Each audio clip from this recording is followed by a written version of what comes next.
What's going on, 309 and beyond? This is your boy, Big Game Dre of the Chopping It Up Weekly Sports Radio Show, hottest sports radio show in Central Illinois. Appreciate you all tuning in with us every Saturday from 12 to 1 on Strictly Hip Hop 90.7 WAZU Peoria. I have a special guest in the studio with me today, your Peoria County Clerk, excuse me. I was thinking Jessica Thomas for a second. I almost called you the auditor. I'm sorry, Miss Parker. Your Peoria County Clerk, Miss Rachael Parker in the building. How are you doing today? I'm good. It's funny that you said that because we were at an event a few weeks ago and they introduced Jessica as Jessica Parker. Oh, okay. Yeah, they just fused you all too. And Jessica actually just got 40 liters under 40, and so that's I why I was so kind of know. fresh in my mind. So shout out to Yeah. Jessica Thomas. Yeah. She's awesome. But how's everything been going? You're on the campaign trail. You're a track star, so you're used to running, but Yeah. this running on this campaign trail, it's a different animal, ain't it? It is, but I'm still the anchor. I got the baton and I'm headed for the finish line. That's what I'm talking about. So, Yeah. we've had you on the show before, but we might have a listener who might not know who you are. So can you just go ahead and just give us a little background into, where you're from, what brought you to Peoria, and, ultimately how you got into this current position and why you're going to retain it. Okay. Again, my name is Rachael Parker and I'm originally from Galesburg. Born and raised there, graduated in 78, then went to Western Illinois University for 2 years, and then got a full track and field scholarship to attend Bradley. So I transferred to Bradley, graduated from Bradley, moved to Oklahoma City, worked at a bank there for 5 years, then decided to move back home to be closer to my mom. So moved to Peoria rather than back to Galesburg. Got a job at another bank, and from banking went into economic development. Actually, I went into the SBA first, working for the Small Business Administration. The local Illinois Business Financial Services is our local arm of the SBA. So I worked for them, and then within that office, the Economic Development Council was there and the Peoria Area Chamber of Commerce. So I got exposed at that point to a lot of different not-for-profits, got to meet a lot of mayors and other community leaders through the chamber. But from that, I started working in the Economic Development Department, and then moving from there to the city of Peoria in the Economic Development Department. And then because of budget cuts, lost my job there, got hired with the city of Chillicothe as their Economic Development Director, where I stayed there for 7 years and really enjoyed the job. Actually quit the job there to pursue my bakery business full time because I thought that's what I wanted to do after my brother had passed away from a heart attack. And he had always encouraged me to do my own business. And so I thought, you know what, like he, went to sleep one night and just didn't wake up. So that could happen to any one of us. So I thought, now's my time to try it. So I did. And I was doing my business full time for a couple of months before I got the appointment as being the county clerk. I was already on the county board, had been on the county board for 9 years. Prior to serving on the county board, I was on District 150 school board for 3 years. So I've been an elected official for some time now. I've been working in city county government for some time now. So all of that, and I keep relating it to puzzle pieces. Everything that I've done has kind of intertwined itself in from one job to the other. They connect it some kind of way. So with each step I've taken, it's made me grow a little bit more, take on more responsibility. So it really prepared me for this position as the county clerk. I agree. I mean, you're a seasoned veteran when you think of all the different experiences and, from, the city of Peoria to the school board to being on the county board, working for the city of Chillicothe. Those are all, like you said, pieces of puzzle that are setting you up for success right now. So you get the appointment last year. And you go into that role, and I know that was an interesting dynamic because the challenger for your appointment was working in the office with you, so it's like, hey, how's it going? Oh, by the way, I'll see you tonight at that debate. Yeah. So I know that was probably a little awkward at certain points, but Yes. ultimately you come out on top. with a very impressive win in that primary election. Take us through what were the nerves of election night. You know, when you're there and you're constantly refreshing your phone and you're waiting on the results and you're watching it Yeah. on the news. Kind of take us to, what were the thoughts of the primary election? Yeah, and even building up to that, it was it was nerve-wracking. Like you said, working in the office with someone that was running against me, with him knowing everyone in the office, it just gave me a whole different feel about how bad I wanted that position. And to me, it was, if it was for me, it would happen. So I didn't let it worry me so much that it kind of changed who I was, because I had gotten some advice from, a number of different people on how to attack that or how to approach that. But it was the night of the election. I was very nervous. I hardly sat down. I did not keep checking my phone. I did not keep watching the results on TV. But Yvonne Fleming, who was there, every time something would come up on the TV, she'd run in there and she'd tell me what it was. I was like, I don't want to hear it because I don't know. I was just really nervous about it. But a part of me knew I was going to win. But then I was also prepared, in the event that I didn't. And either way, I knew that that was going to be my office to run until the end of this year. So I had to keep that mindset as well. So regardless of the outcome, I still had to,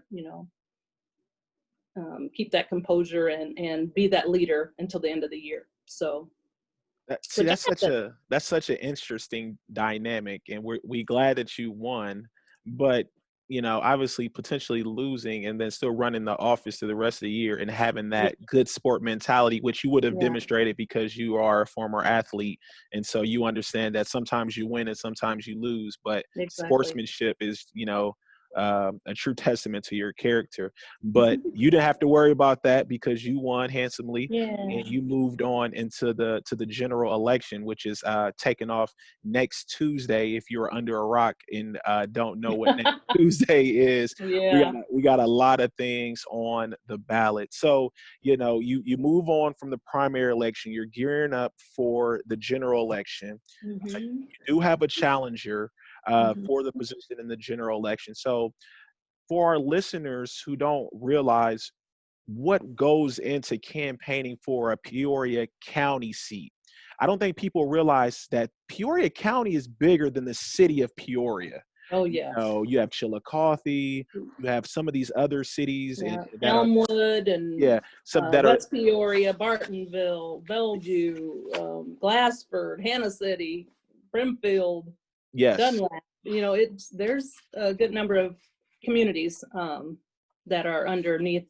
I don't want to say underneath, that we represent. yeah.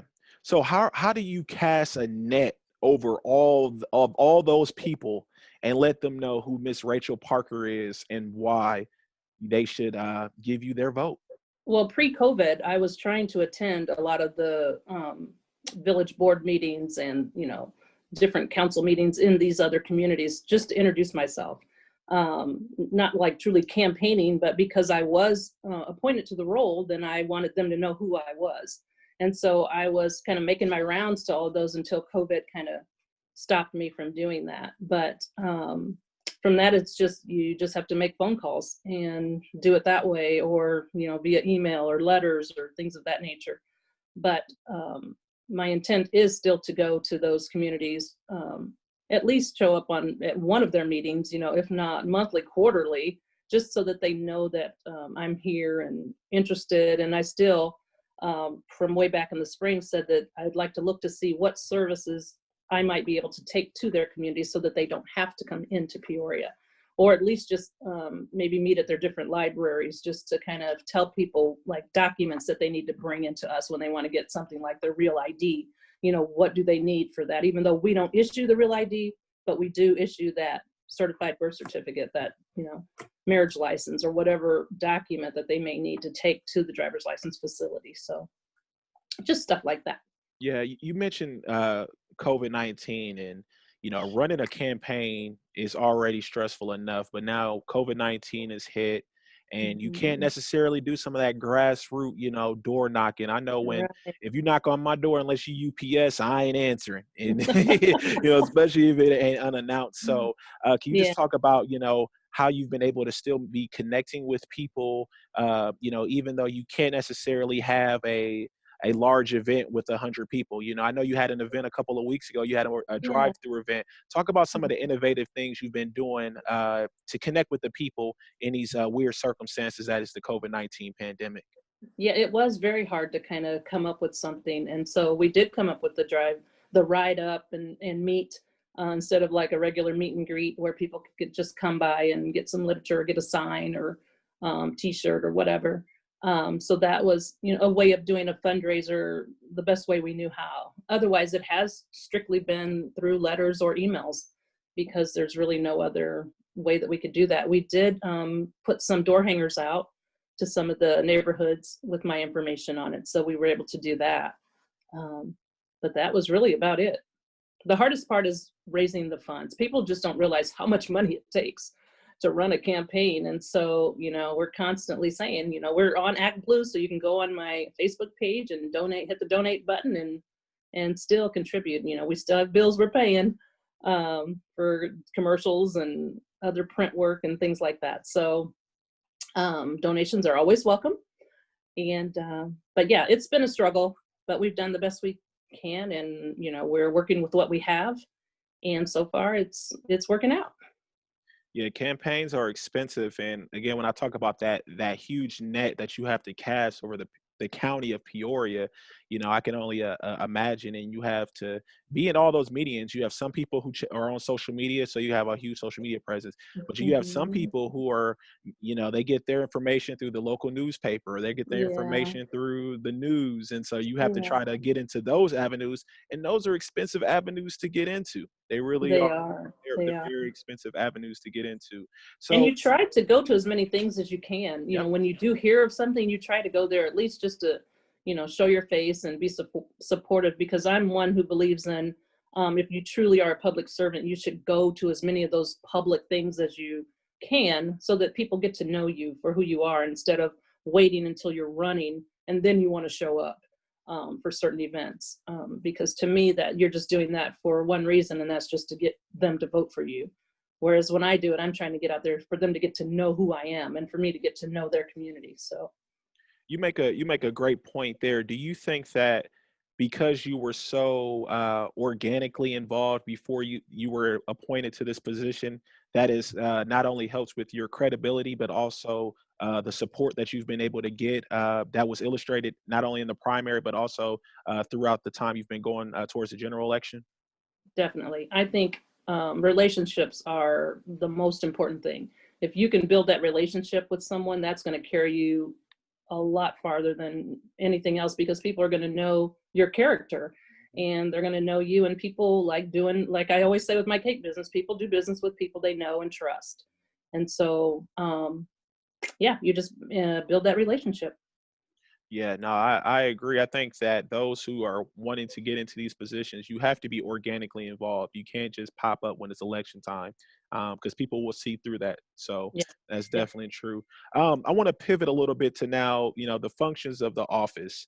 The clerk's office, although super important, might not necessarily get the highlights that it deserves. So can you just talk about the functions of the office, Mhm. and what do you all are doing down there, and then maybe some of the things that you've had to adapt to because we're now in this COVID space, whether you have people working from home, and how are you able to keep the same prestige and functionality of the office in this COVID space?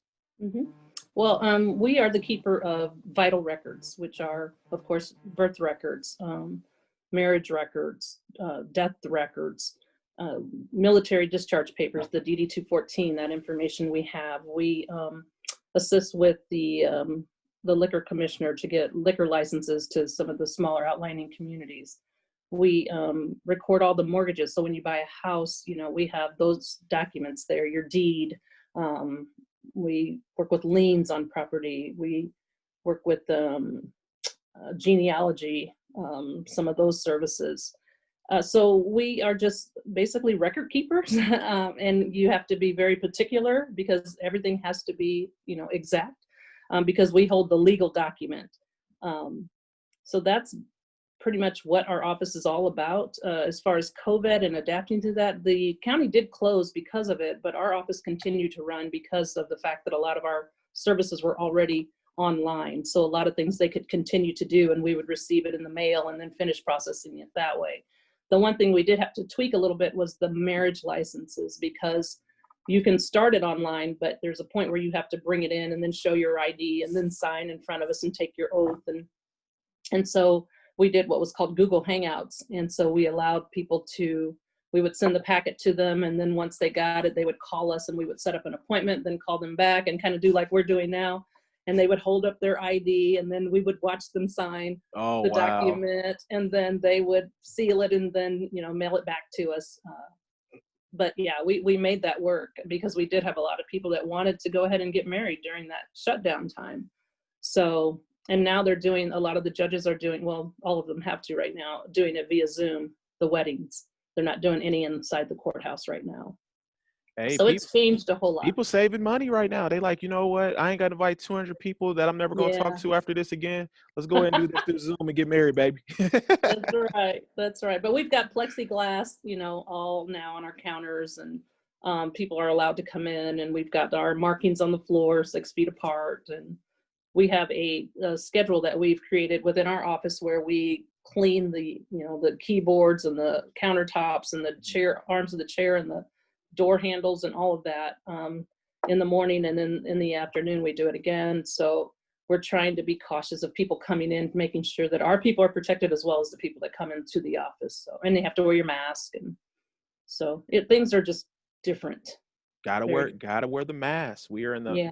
We're in the mass society. And so, and one thing I do want to point out too is the difference between your position and some of the other positions that people are used to is your position is a full-time paid position. This is not a part-time position where you maybe get a part-time salary or a stipend, or a position like the school board where you get elected, but it's purely volunteer. You're not being compensated. So this is a actual Right. full-time position that you're getting compensated for a full-time salary. So I do want to put that out there for our listeners, because I know sometimes it can be a little confusing. Mm-hmm. Yes. And which is very important though, because I think too many times we want full-time work out of part-time positions, and I think that that's an issue that we see in some of our governmental roles, where people are working full-time jobs and still trying to do this position as well too. Mhm. And there's Yeah, only so many hours in the day. that's right. That's right. Yeah, there's only so many And hours in a day for sure. hmm yeah. So, So but how? it's good. Oh yeah, I'm sorry. Go ahead, Mr. Parker. No, no, I didn't. Go ahead. Okay. So I was gonna say, so I know you still have your cake making business as well too. So Yes. for the listener that is, thinking, okay, wow, this lady sounds amazing, but she's got so much on her plate. How is she navigating doing all this? Being, our county clerk, she's out here running her business. She's a grandmother, she's a mother. How's she gonna balance all this? How is she going to answer the email that I send to her? How is she going to answer the phone call? What do you say to that person that might question your ability to multitask all these great things that you're doing? That I've been doing it for almost 20 years. So I kind of know how to navigate my way through it. But my bakery business, I went back to doing it nights and weekends, which I've done it that way forever. And it's really a hobby that turned into a business. Some people garden to relax, some people knit, or some people play music, whatever that is. Me, I like to decorate cakes. So in the evenings when I get off, I go and see what orders I have, because my niece is there during the day taking the orders for me, um, and then I bake and one night and decorate the next, and it works out. But it's relaxing to me, so it doesn't seem like I'm working there. It just seems like I'm having fun, and so that's why I think I continue to do it, and I'll probably do it until the day I die, because I enjoy doing it. And I think I anybody love it. that is looking for going into business for themselves should make sure it's something that they would do for free, because when you first start, you're going to be doing it for free for a while. Hmm. But you have to enjoy what you do, because then it comes across in your work. So, and that's whatever you do. Yeah. No, I agree. I agree. People ask me, how do I do all the things I do? And they're like, how do you do this radio show? And honestly, this is like my therapy. Like, I enjoy Yeah. doing this. I don't get paid to do it. I mean, maybe one day like ESPN or Sirius Radio will pick us up or something, and but if not, though, like, this would be something cool, and I could play these episodes to like my son later in life. Like, hey, your dad was cool one day. He was cool back in the day. He had a sports radio show. You know what I mean? So maybe Right. I can play it back there. So as we approach election day, Tuesday, November 3rd, if you have not gotten registered to vote yet, you can still register on site and vote at the same time at the Peoria Election Commission. Mhm. Um, there's a lot of things on the ballot. Obviously, your position, the Peoria County Auditor, the Peoria County Coroner, State Mhm. Representative, State Senator, and obviously the big thing is the presidential election. Yes. Can you talk to the importance of our viewers not to only think about the presidential election and the importance of participating in local elections? Because in my opinion, I think those affect you more than what 4 or 5 tweets. So, They you know, do. And a lot of people think their vote doesn't count, but it does. And they also feel like those elected officials basically do whatever they want to do. But if you press them, if you're always in their face, if you're always bringing, the issue to them, and hopefully you come not only just with an issue, but you may think you have the solution, but maybe you don't have the power to make that solution happen, then that's when you connect with them and you try to work, through that with them. And then that's how changes are made. But more often than not, people just kind of say, well, it doesn't matter. Or, I spoke to a lady just today at Walgreens. And I said, I went in there and I had my Wonder Woman suit on, uh-oh. and she was complimenting me on my costume. And then I said, "Are you a registered voter?" And she says, "No, I've never voted." And I was like, "Oh no." I said, "You have to vote." And then she just looked at me, like, "What?" And I said, "It is so important that you vote." And then I told her what to do, and I gave her one of my cards. And then before I walked out, she said, "Now you said I can go anytime and I can register and vote on the same day." And I said, "Yes, please do it." I said, "And tell everybody else that you know that has not voted that they have to go vote. It is so important." But, some people just don't think about it. They really don't. No, they don't. And I saw a meme on Facebook, and it said my neighborhood before I voted and my neighborhood after I voted, and they were the same identical photo. So I understand the Mm. the frustration, and I think that what I challenge young people or people in general who are not willingly participating in the process is find that issue or two that you're passionate about. And if you can find a candidate that is connected to that issue and advocating on Mhm. behalf of that issue, that's the candidate you vote for. You're not Yeah. you're not going to find the perfect candidate. First off, that's just not going to happen. And then Mhm. secondly, you're not going to find the candidate that addresses the 6 issues that you are passionate about. So you have to find that candidate that you believe in, or that candidate is speaking to that 1 or 2 issues that you have. And I think also what we have to realize is that vote, it's like planting a garden. You plant a seed, you don't get a tomato the next day. Right. It takes time for that garden, and then you got to Right. harvest it later and nurture it and everything too. And that's what Yeah. voting is. You're planting Yeah. that seed. Yeah. And then as the elected official, you still have to have that ability to rally the troops, because you got to get the number of votes you need to make something pass. So you've got to be able to, again, form those relationships, get people to trust in what you do and what you say. And then that too has, a lot of bearing on how far you get in your elected position. This was kind of hard in this position I'm running for. It's the first position I've ran for that has nothing to do with policy. Somebody can't come to me and say, well, you didn't do this for me or that for me, because I'm not setting any policy. So it was initially kind of hard for me to kind of state my case on, why you should vote for me. But then in rethinking about it, it goes to a trust factor in our department, and being comfortable that that person is taking care of those records and making sure that things are in order.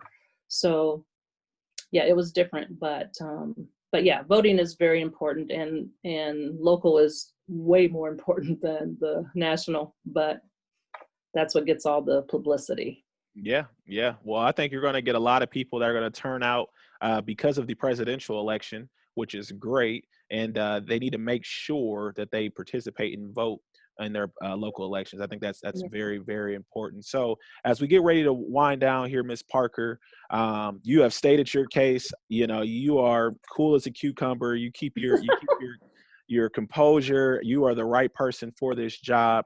But if you had for the person that just turned their dial to Strictly Hip Hop 90.7, the Strictly Chopping Up Weekly Sports Radio Show, why should they give you their vote on November 3rd? Because I am qualified for the position. I am very familiar with city and county government. I've been on the county board for 9 years, or been with the county. Actually, this is my 10th year. So I've got that background to do the job, and I just need your vote to continue to do the job as your Peoria County Clerk. Yes, yes. Hey, I think that's it. I mean, I could not have said it any better myself. You're very qualified. You have the relationships. You've put in the sweat equity, and now she just needs your vote to make sure it happens. Now we're going to speak into an existence. When you win on Tuesday, you Mhm. will have this position. Now, is there another election, or are you in this seat now for a period of time?